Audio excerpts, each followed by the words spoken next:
Welcome, everyone, to today's conversation on meeting your company's coaching objectives.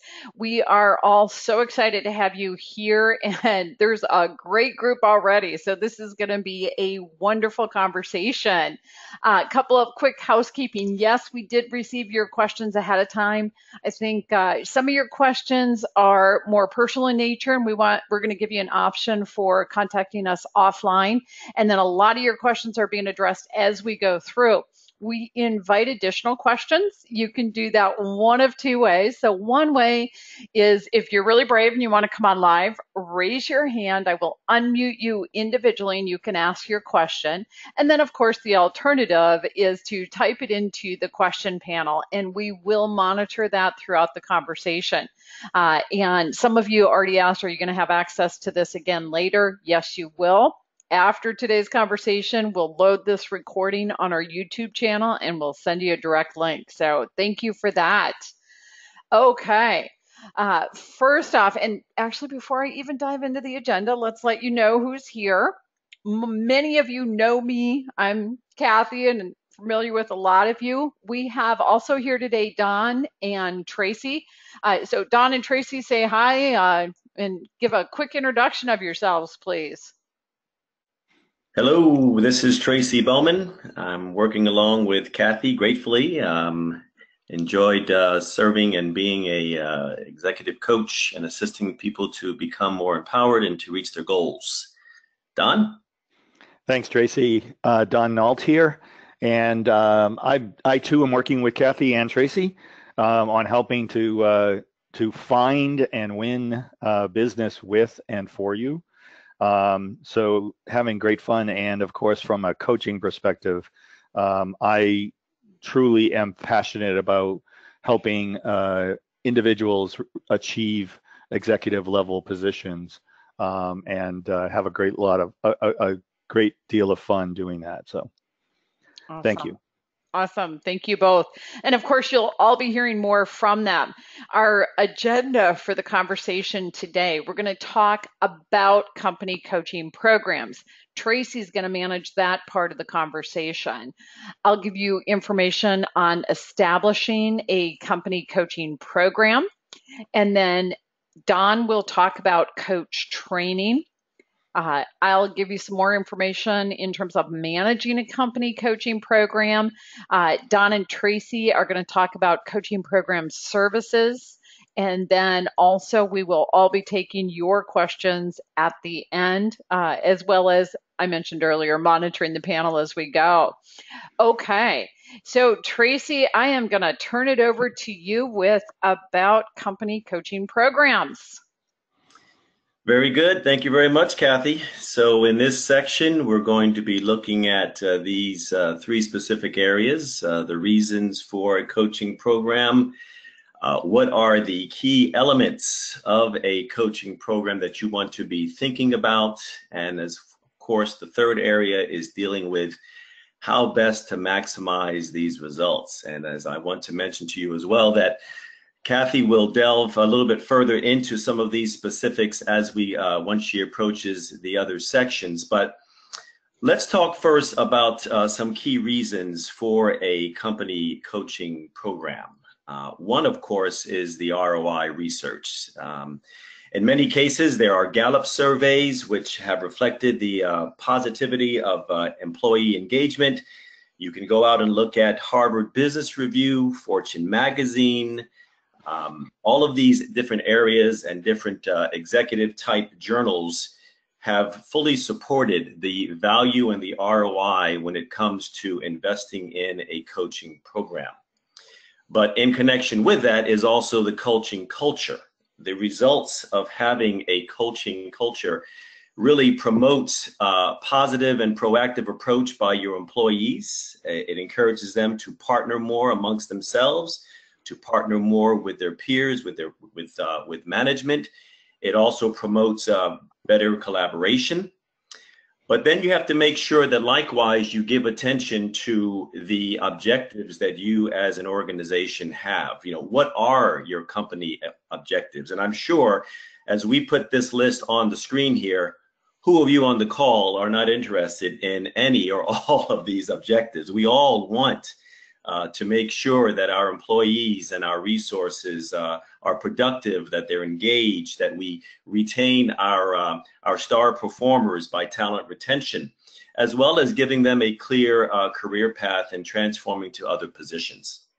So that's very, very important. But let's talk a little bit now about the key elements of a coaching program. There's 4 listed here as far as the program plan. You want to make sure likewise that there's a communication plan, the process plans and measurement plans.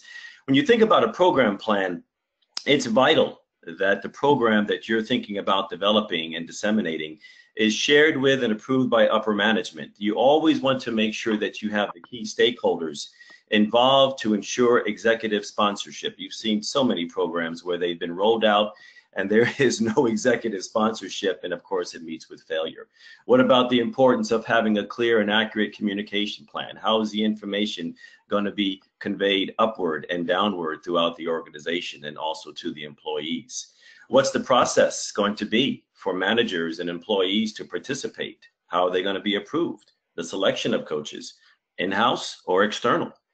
And then, of course, measurement, right? The old adage, you can't manage what you can't measure.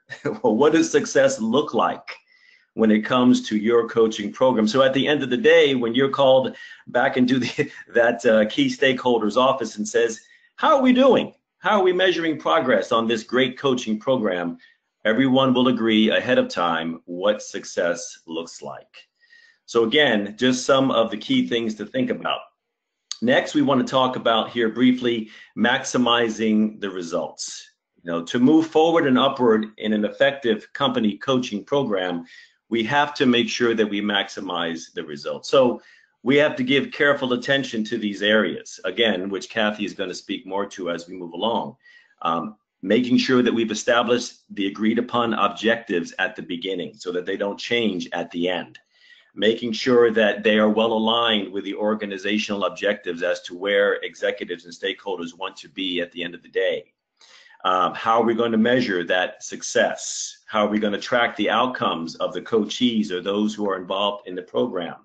What type of periodic review is going to take place of the participants? And then, of course, what adjustments can we make? When should those be made?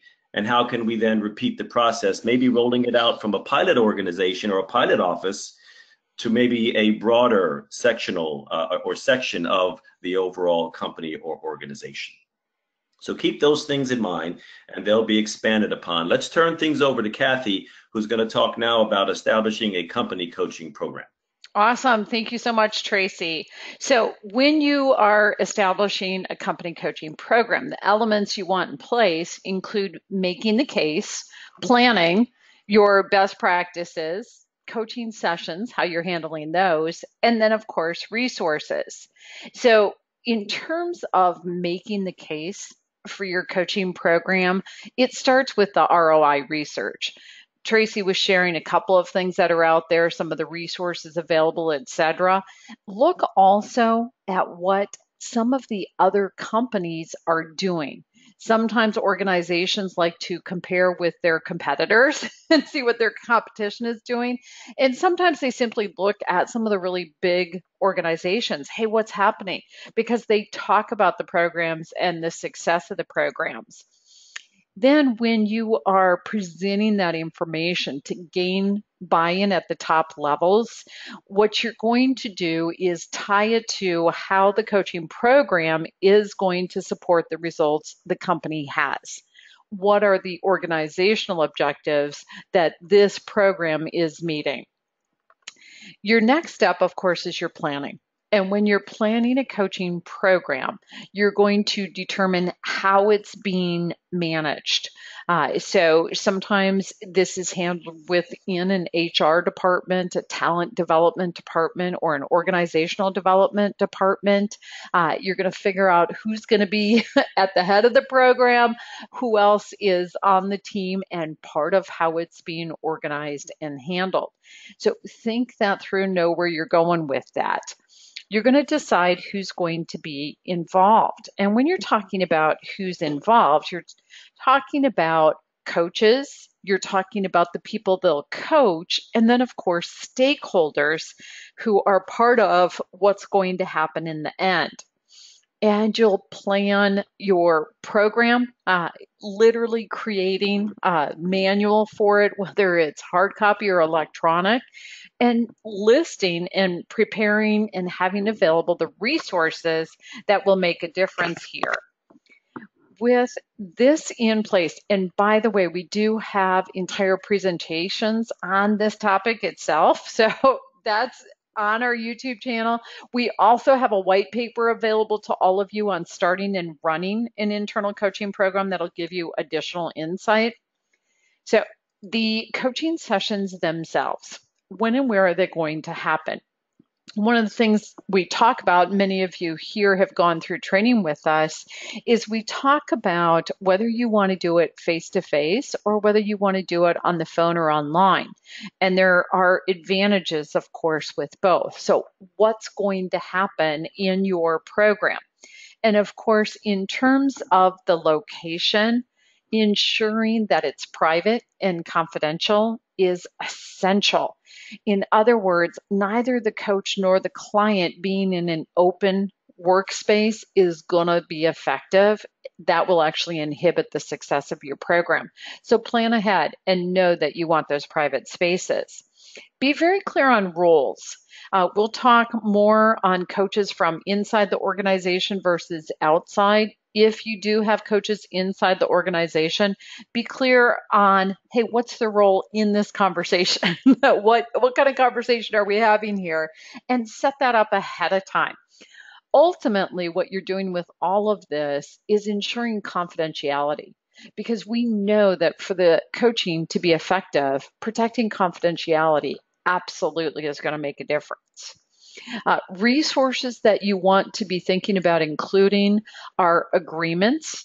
And keep in mind, it's one agreement with a sponsor or a manager of an employee. It's a different agreement between the coach and the person actually being coached, the coachee. And the confidentiality is owed to the coachee. So setting that up ahead of time is essential. In terms of forms, oftentimes people like to have a form where the coach and the client figure out, gee, these are the action steps, here's a progress report, and it's a way that they can keep the sponsor up to date in terms of what's happening in the session. Oftentimes, organizations will have forms for questionnaires, for processes, etc. And what are the tools available to the coaches in terms of managing those coaching sessions?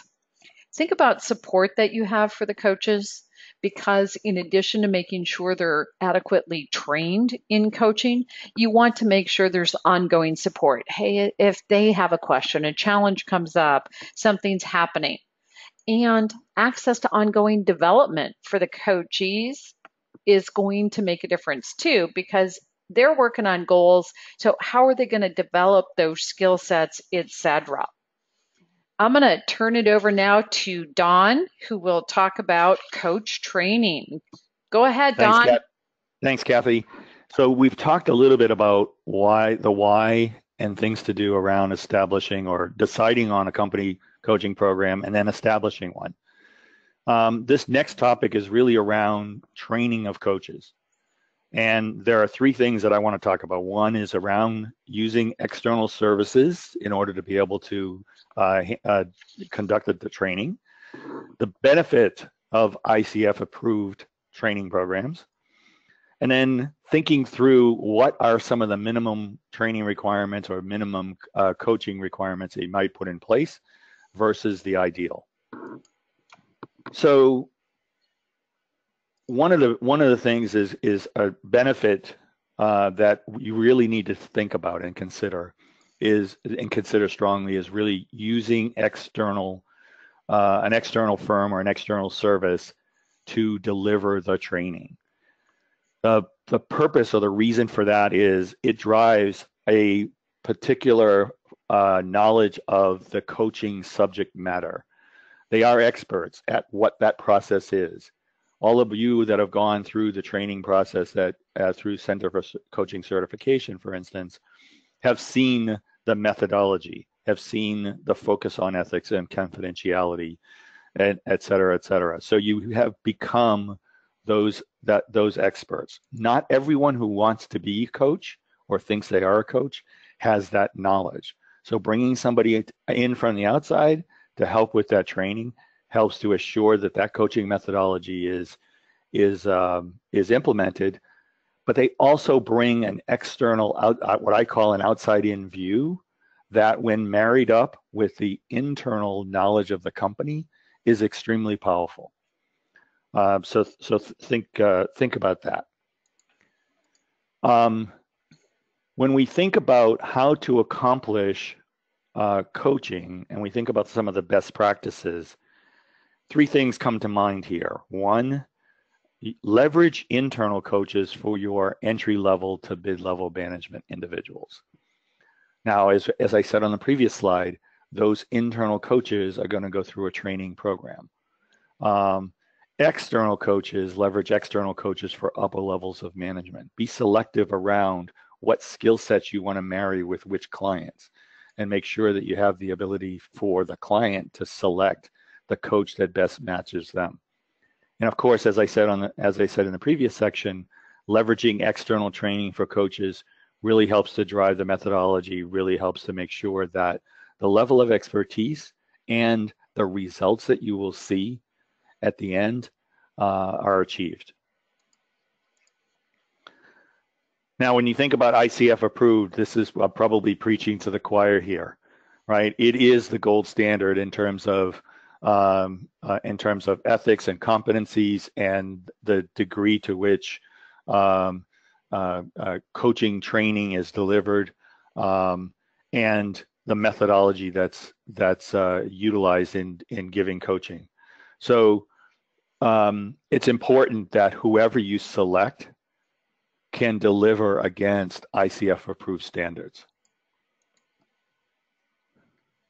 Now, relative to minimum versus the ideal, when you start thinking about what training you need, there are a couple of different options. One is a 2-day awareness training. How do I give basic skills, a tailored experience to individuals so that we bring the level of knowledge up to a certain level, but not necessarily to the full-blown certified professional or certified master coach, the 30 hours that those of us that have gone through the certified professional coach training at the Center for Coaching Certification, or the 60 hours in total that get us to certified master coach. So you have different options in terms of what to deliver in terms of training, and thinking through what are the right people to go through which parts of the program, or even how do I leverage an awareness training for my stakeholders? How do I leverage that so that I keep the interest and I keep the understanding around what we're trying to do and how we're about to do it in front of them? Now, Cathy's going to take us through managing a coaching program. Awesome. Thank you.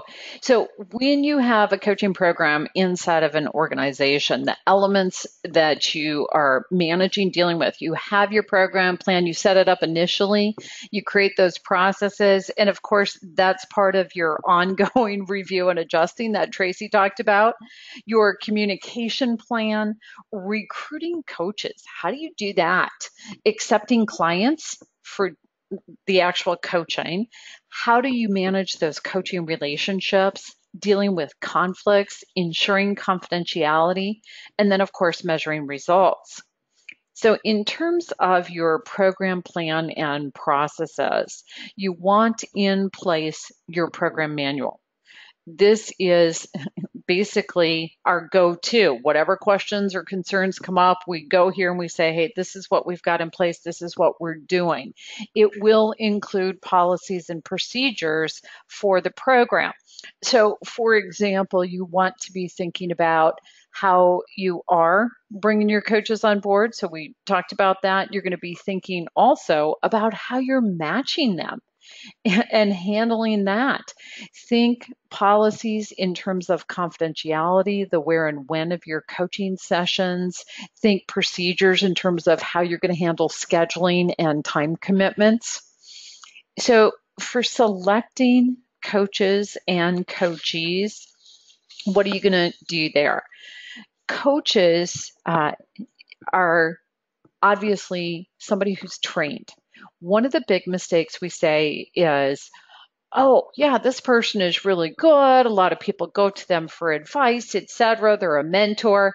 That's very different than somebody who's prepared to be a coach. And so you do want to ensure that that coach both has the skill set and has the coach training for being in that role. And then coachees, who gets to be a coachee? So we'll talk more about that in those subsections. The managing of the coaching relationships, you want to ensure you're involving the coach and the client in choosing who's working together. And you want to make sure that you're tracking. How many sessions are they committing to? And what's their follow through with that? You also want to be thinking about, how do we decide how long the coaching relationship goes on? Ultimately, as long as it is benefiting the client and advancing toward objectives and goals, it's going to make sense. So you may want to continue longer. And it may be a choice of, gee, we've got this much time and money, we can commit to it. So there are decisions there. Your process for evaluating results, and you heard that mentioned as well. What are you putting in place to do that? So your communication plan. First thing you want to be thinking about is how you're telling people about the coaching program and what the opportunities are. This is letting them know, hey, this is here, this is in place. Do you want to be a coach? Do you want to be a client? Are you going to sponsor somebody in or recommend somebody go to that coaching program for services? How are you communicating the processes and the policies of the program? So some companies look at pages on an intro website for internal access and use. Other people are actively pushing out emails and sending that information, or going to meetings in different departments and letting people know. And then, of course, you're measuring results. How are you communicating that? You want to communicate those to the people involved in the program and the stakeholders, as well as communicating the results up your chain of command. The recruiting of coaches. So you heard Don say internal coaches is a best practice for entry-level to mid-level management. So you're typically asking for volunteers. Now, sometimes people are really excited about that, and think about it. What a huge benefit to them that if they volunteer, they're going to have access to that coach training, because it advances their skills. It gives them a stretch assignment and moves them forward, as well as them serving others. You'll find you have a lot of people that do want to help other people. So when you're getting these volunteers for coaching internally, you're looking at, okay, are they going to have the appropriate skill set for working with this, the time available to go through the training and then commit to doing the coaching, and how long are you asking them to commit to being available as a coach? How many clients do you want them working with? Because if you're going to invest in training them, you want to make sure that you've got a commitment in terms of their time and the number of people that they're going to work with. For external coaches, this is where you're having people work with higher levels of management. It makes sense. Think about it, because if you're working with people that are at the executive level, for example, or upper management, if their coach is in a position, a job that is under their level, it's pretty hard for them to open up and have an effective relationship, an effective conversation. So that's the reason it's a best practice to get your external coaches there. You'll hear more in terms of resources on that. For your clients, the people who are going to be coached. Sometimes they come themselves because they saw the information you communicated out and they start asking about it. Sometimes they're referred by their supervisors, either as a leadership development tool, addressing some performance gap, advancing them in terms of their own professional development, any number of reasons. Now, here's something to be considering. Have an application process. In other words, if just anyone can come in and have a coach, then well, there's no skin in the game. And it isn't seen as this benefit or privilege that you want it to be seen as. So having them fill out an application and get approval from their supervisor makes sense because they start being invested in being accepted into the program and accessing the opportunity, which means they're invested in that coaching relationship being successful. So do think about what your process is. Now, for the relationship itself, the coach ideally is outside the coachee's chain of command. To give you an example, when people are going for a credential with the ICF, ICF does not accept coaching hours if it's somebody that's underneath them. So you want to be looking at people in other silos of the organization, if you will, different departments, etc., so that coaching occurs outside the chain of command. Be very, very clear on the roles. So when the person there is coaching, their commitment is to the individual client, the person they're coaching. And that is true in terms of how that role is perceived. So, for example, if they're working with somebody, if their focus is 100% on the company and taking care of the company, that can actually get in the way of taking care of the company because they're going to be less effective as a coach. They're not focused on the client. So being really clear what the role is and communicating that effectively is essential. Ensuring the confidentiality. For the individual coachee or client, when they know that what they say is confidential, they're more comfortable having the conversation, opening up, and really accomplishing something. So you're going to have an agreement that's in place for managing that. And of course, we'll address coordinating of scheduling as well. In terms of conflicts, so first off, coaches that have been trained are going to have some insight on conflict coaching. We love that. We teach that in our programs. We have entire webinars on that topic on our YouTube channel, so you can check that out. Your ideal approach when a conflict comes up, something comes to the program management, administration, etc., is to actually go through a conflict coaching as compared to, oh, I'm just going to make a decision and settle this. So it's a very viable option for you. Keep that one in mind. Next, know what the code of ethics is. Keep in mind that the ICF code of ethics that talk about coaching is very different than the code of ethics that the company has, and it addresses the coaching relationship specifically. So what you're going to want to do is look at both those codes of ethics ahead of time and make sure you're seeing where they're same, where they're different, and put policies in place to address the confidentiality and how you're managing that. So excellent. And I got a couple of comments in. So I got one comment saying, from the experience as a coachee, understanding confidentiality is key. Absolutely right on. And then on a sidebar for the YouTube channel, anyone can access that anytime. There's even a link to it from our website, so you'll have access to it easily. All right. Next, in managing a coaching program, you're going to set yourselves up to be measuring those results. Oftentimes, there are internal metrics within the organization. So think about productivity numbers, think about engagement ratings, think about turnover, think the talent retention idea. Think also about looking at promotions earnings that people that are coached have. There was one study actually that looked at that with an oil and gas company. And what they said is, yeah, the people that are getting coached are making more money and getting more promotions. So that's an example. You have internal metrics in place. So what you do is you pull those, you get your baseline, you implement your coaching program, and you're tracking how that coaching program is affecting those metrics. You also have the opportunity for assessments.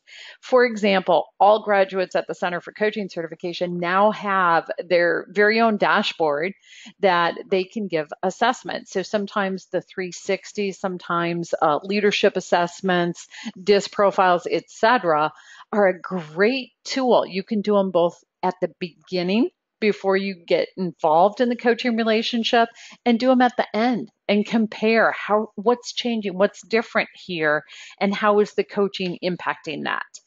And then, of course, qualitative feedback, doing surveys, getting information from people that are involved in the program, either as coach, as client, or because they're a stakeholder, they're sponsoring somebody being there. Pulling that feedback together, you can have ratings, so you can have some numbers involved. And then, of course, people actually writing out information. All of these are ways, tools for measuring your results. Okay, Don and Tracy, back to the two of you with coaching program services. Great, thank you, Cathy. So in this section, we're going to specifically talk about those services that we, the Center of Coaching Solutions, have in place to help support your efforts in implementing a coaching program within your firms. So Tracy, why don't you take us through the first one, coaching program support, and help everybody understand what it is that we have in place to help them there. Yes, very good. Thank you, Don. So this session, this webinar, is the very first step, right, with helping you to understand a broad overview of what it takes to establish and to manage and also to measure or evaluate a particular coaching program and the related services. So we offer the full range of coaching program support end to end. The administrative aspects of it. We also have off-the-shelf resources that you can leverage on your own in connection with white papers, running a program, providing a coaching program manual. Then, of course, as you have individuals who may decide to be sponsored by you to go through the CCC program, then they will gain access to their own assessment dashboard for the actual graduates of the program. So very exhaustive list of program services here. Yeah, Tracy, I'd like to put a plug in for the white paper on starting and running an internal coaching program. A lot of the material that we're covering here today is covered in great depth within that white paper, and you can get access to that white paper just by going out to the website and requesting it. So highly recommend that you take the time to do that. Very good. Thank you, Don. Next. From next set of services that we want to talk about is obviously coach training. Now, those of you that have been through the Center for Coaching Certification know this one inside and out, especially from a detailed level perspective. It is an ICF approved program. And so, but the other way to look at it is, how do we tailor the training to your particular company's needs? We talked a little bit about that in terms of minimal versus ideal earlier on. There may be certain circumstances or certain types of requirements that your company has that we can come in, tailor a program that's specific to you. So for instance, let's say you want to increase the coaching skills of your leaders within your firm. We have an ability to come in and deliver a program for that very well. These programs, the training can be done online or face-to-face. Again, those of you that have been through the programs in the Center for Coaching Certification have experienced probably one or both of those. And we also have the ability to deliver this training in English or in Spanish. Very good. And then, of course, this next section here deals with coaching overall in connection with our coaching program services. We can provide individual coaching for a group. Maybe it's a high-performing team. It could be at any level within an organization, from the entry level to the C-suite level. It could be one-to-many, or it could be in connection with providing good quality control around following up with the graduates of the CCC program. So overall, you can see that we are very flexible. We're very flexible, we're available, and we are happy and willing to provide whatever support you need. The other thing that I wanted to mention from the previous slide, not to go back, was that some organizations, they really prefer to have a neutral party come in. Maybe there's just too many challenges in-house or the bandwidth. So having someone that can come in from the outside, from a neutral perspective, many organizations do favor that when it comes to identifying a coaching service or setting up a coaching service program. Nice. And the resources that they're talking about, so Coach Cert is the website in terms of the coach training. Oh, and let me go back. This is where you'll see all the icons for the social media along the right side. So if you click on that little red box over here on the right, that's how you get to that YouTube channel where this recording is going to be. So that's available to you. And then, of course, Center for Coaching Solutions. And this is where Don and Tracy are working so hard on your behalf, whether you're one of our graduates and doing coaching in the contracts they're working on, or you are a company looking for support for your coaching program. This is a resource for you. We are going to shift now into time for questions and answers. So a few things have started coming in, and then of course we're going to invite all of you to be turning in your questions. Do that one of two ways. Either type them in to the question panel and we'll read those out and answer them, or if you do want to come on live, then go ahead and raise your hand, and I am happy to unmute you so you can ask that question live, and we'll make sure we're covering what you want to know. All right, so one of the questions came in, and I actually was typing a response to them privately, is, what if you do have a company code of ethics that is in conflict with your coaching code of ethics?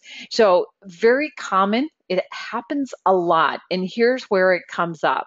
When you have a company code of ethics, what they're looking at is all the information is owned and managed by the company. When we talk about a coaching code of ethics, all that information is confidential. So only the coach and the client have access to it. That's one of the most common places where you see conflicts. And so what happens is, ahead of time, you're looking at both, you're having the conversation, you're saying, this is what we're doing. When it's coaching, it's the coaching ethics. Here's how we're making sure that's in place. And that's part of clarifying roles and having that agreement. So that was a great question. So let's see. We've got, here's a question, Don and Tracy, I'll throw this one to you. What training is needed for employees to support an effective internal coaching program? So let me start with that one, and maybe Tracy, you can jump in. So a lot of the training that, number one, I think everybody needs to be clear, as we talked about earlier in the presentation, around the roles, and especially making sure there's clarity for those that are going to participate as coaches in what coaching is versus mentorship, which is oftentimes a pretty confusing concept for people, because we tend to use the terms within the corporate culture interchangeably. So you've got definitional requirements that you need to work through, but then there are process things.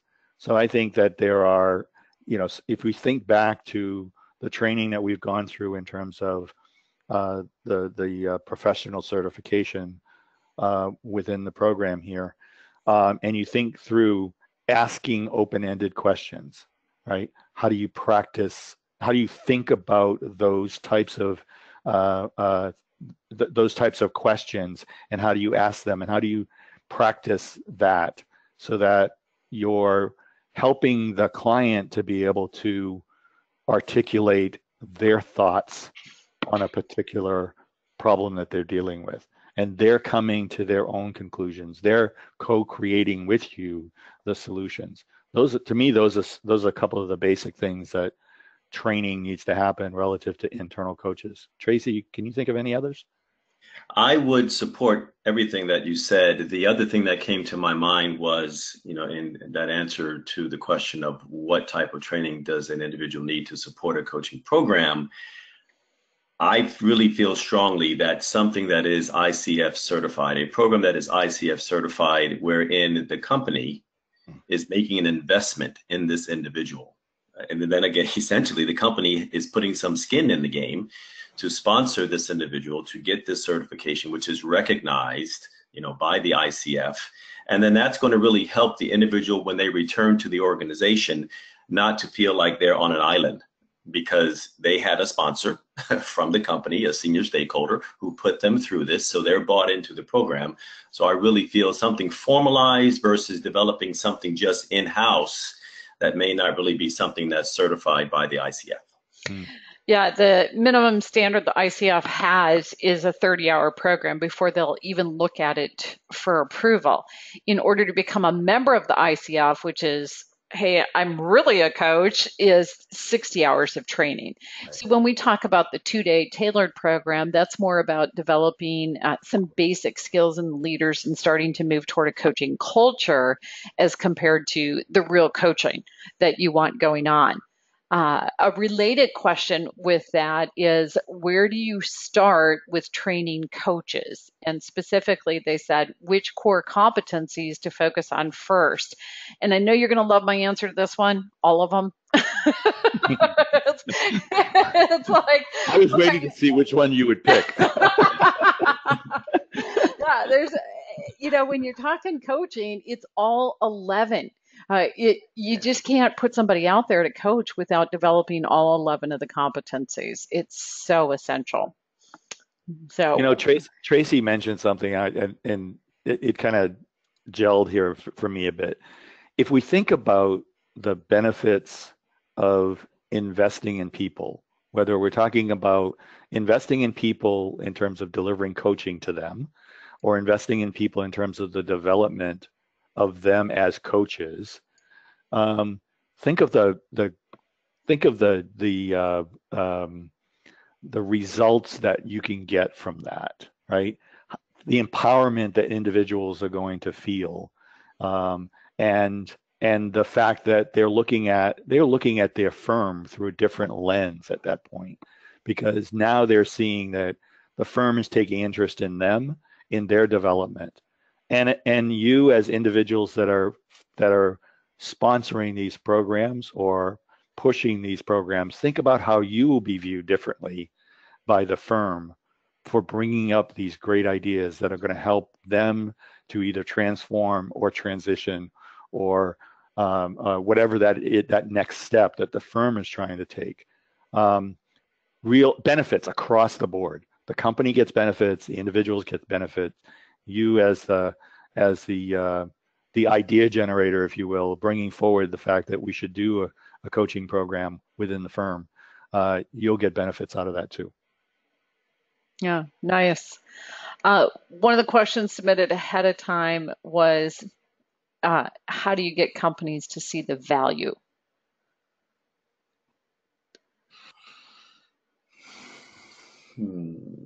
I would venture to say, without breaching any confidentiality of other clients that we have had or engaged, but sharing the actual research, also arranging maybe for us to present information, documented information and results and ROI information to senior stakeholders within your company, or more or less having a private webinar, for them. And then, of course, if they want to take that further with one-to-one conversations, if we gain agreement from anyone that wants to step forward, then certainly that would help to raise awareness for companies like that. Nice, nice. And then is somebody else was asking the broad question of how do you get started, the best way to set up a company coaching program. And so it seems like that question that was submitted ahead of time was addressed as we've gone through. If you want to ask a follow-up question on that, please do. Um, and at this point, what I'm seeing is we've responded to all the questions that have come in thus far. So I'm going to throw it out to everyone that's here. There's a lot of you out there. What other questions do you have? Either type them into the question panel, or if you want, as I mentioned, raise your hand and I'll unmute you individually. In the meantime, Tracy and Don, what additional information do we want to share with this group?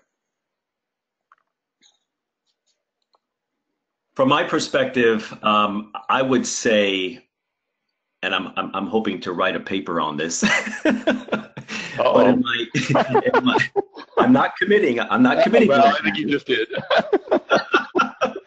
But in my over 20 years of business consulting, I've been with many organizations, and I won't list them all, but the ones that I've been with, all of us, I believe, have heard the importance, right, to a corporation or an organization, whether it be a software technology company, whether it be a financial company, the importance of people, processes, and technology, right? Those are the three foundation stones. Let's make sure we get those three things right. We can be competitive. We can retain our people. We will move forward past all of our competition. But then when the rubber hits the road, how much is really being invested in the people? And so many times CEOs down say, our people, you people are our greatest asset, but yet we're installing a new software system to track HR or to track finance or to track our sales, and everybody's got to learn it. But really, again, putting the money where their mouth is, the importance really is people. And so we have to sort of help them to realize that, look, let's put the emphasis on getting our people professionally developed so that they are being heard, not just complying with workflow processes, not just learning how to use technology. Nice. So I'll get off of my stump now. That's awesome. All right. So here's another question that came in. What are common examples of things people shared when they were not satisfied with coaching? I don't know if I've got anything there other than guesses. So what do you two want to jump in with?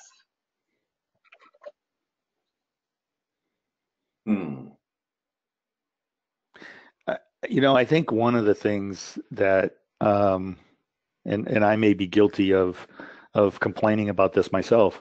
One of the things that people have complained about is not being able to connect the return on the investment. Now, as the sponsor paying for it, that's important. But frankly, as the coachee, return on investment's important too, right? Because the coachee is putting in time and effort into the relationship. And if the relationship isn't yielding results for them, then that's a big problem. And I think that's one of the biggest challenges in the selection process is making sure that the coach and coachee relationship is one that's going to work, and being adult enough to be able to admit when it's not working and working to change it so that the relationship can get back to where it needs to be so the results happen. Yeah, it really speaks to setting up the relationship on the front end. So if you look at the research on what makes a successful coaching relationship, number one is the rapport between the coach and the client. That starts with the client being involved in choosing who their coach is. And then commonly what we do in coaching is we have an introductory session. Hey, are we really going to be effective together? It's significant when you have a coach that's adequately trained. ICF has done some research on this topic, and commonly one of the complaints is because the coach was ineffective, and it was because they weren't trained. Another thing that's going to come out of it, of course, is the coach really putting the client in charge? What's their focus? What do they want to accomplish? And co-creating how to work with them. All of that is going to support success. Let's see, a couple more questions have come in. One is, do you use tech tools to brainstorm in virtual sessions? And what I'm going to say is that's based on the coach and the client. So what's helpful to the client? What does the coach have available? And it starts with what's helpful to the client. As a coach, do I have different tech tools that I use? Yes. Do I use them with all clients? It's really based on the client, what's going to help them and work. And I'm gonna go ahead and move to another one. Let's see, we've got are the companies we've provided internal training to listed on the website? They're not. And what we find is a lot of times companies simply don't want to be there because they don't want to have their name out there where they're going to have a bunch of people calling them and talking to them and the time involved, etc. When we do proposals, on the coaching side, keep in mind, and a lot of you are coaches, if you're going to give somebody your client's information, you have to have your client's permission. So that means knowing who's going to see it, who all is going to see it, and getting specific information from your client. So in terms of the training, it is different. We do have some large organizations we've done that for internally and can talk about that in one-on-one conversations or in proposals. So that's something that we handled that way. Okay, so I've got another question in terms of tracking the results. So they want to know, can you talk more about that? So I mentioned a little information. Don and Tracy, do you want to jump in? One of the things that's established is an action plan. And that's agreed upon, something that is prioritized and established and approved, not approved, but agreed upon by the coach and the coachee, which really serves as a fine tool to measure progress and to determine what milestones have been achieved. So having that written, documented, owned by the coachee, and I guess monitored, by the coach, is one of the ways that we certainly promote the tracking of results. And then actually agreeing upon that we've reached the desired result. We have defined what success looks like at the beginning, and we agree upon that, yep, we've reached success. When you look at tracking the results of coaching programs, that's an important point for the company that's going to be providing resources into the program, and the person running the program, to really understand what is it that we're trying to accomplish with the program. We're working on a proposal where the organization is looking at cultural transformation within their organization, so that people within the organization feel it is a safe place to have a dialogue. And there's a whole bunch of other things that go along with it. But what are the metrics that we can put in place to help us understand whether we're moving the needle in the direction of that transformation? I worked for a firm that was implementing, going through the process of deciding on implementing a coaching program for prospective leaders, people that were going to reach or be considered for promotion to manager or senior manager or director or VP or senior VP. And one of the things that they were working on was, what are the key indicators that we're trying to improve upon? And how do we track progress against those indicators, whether it's an assessment before and an assessment after?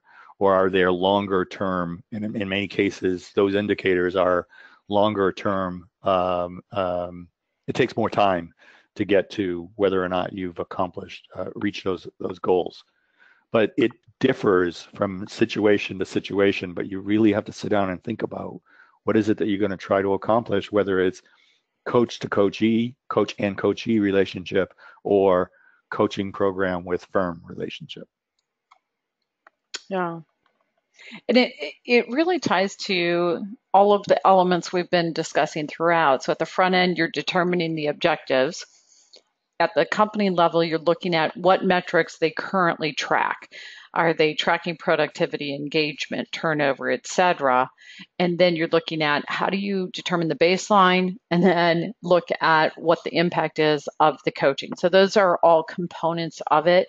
The surveys bring in the qualitative side of that. So nice. All right, so I got a couple of Great question. questions. Yeah, these are great. So here's what's interesting is in two different people, very similar. One said the company wants to know if an employee is looking for a different job. And then the other one is what if what the coachee wants is different than what the company wants? This is where our code of ethics is so essential. So, in terms of the company wanting to know if the employee wants to leave or is looking for another job, that's only if the employee gives permission, because other than that, it is a violation of our ethics. Now, keep in mind, it's have the conversation with the company. For example, saying to them, if this person tells me they want to leave their job and I report that to you, think about the negative impact. On the one hand, if they're saying that and it comes to you, you're going to say, oh, they're leaving. We're going to stop investing in this person. We're going to stop giving them stretch assignments. We're going to change some other things. And all of a sudden, they leave with a negative impact. The impression, et cetera, and the quality of what they're doing while they're there is less. Alternatively, if you don't report that, it may be the employee changes their mind. You have a conversation. As a coach, there may be room to address it. So, for example, if the employee says, well, I'm leaving, the coach is going to say, okay, and what are the reasons that have you wanting to leave? And what are the pros and what are the cons and what are the opportunities somewhere else versus here, et cetera. They may decide to leave, and if they do, they're going to leave on a positive note. They may come back to the company in the future. They may refer other people, et cetera.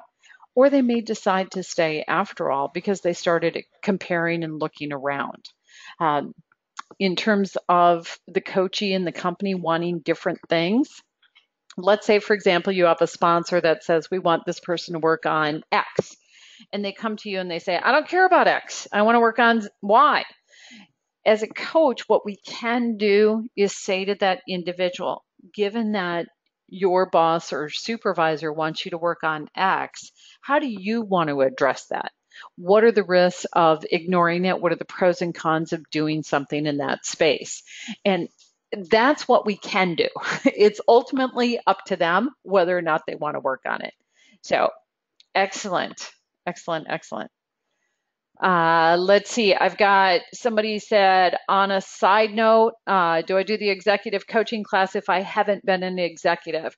So we do the certified professional coach is the first 30 hours. The certified master coach class completes the hours required to really be a coach and to be a member of the ICF.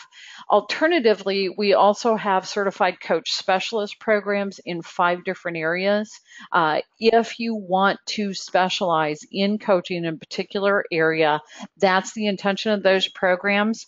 In conjunction with the professional coach class, they will also complete hours. If you're going after a higher level of credentialing, they can make sense as well. So hopefully that's answering that.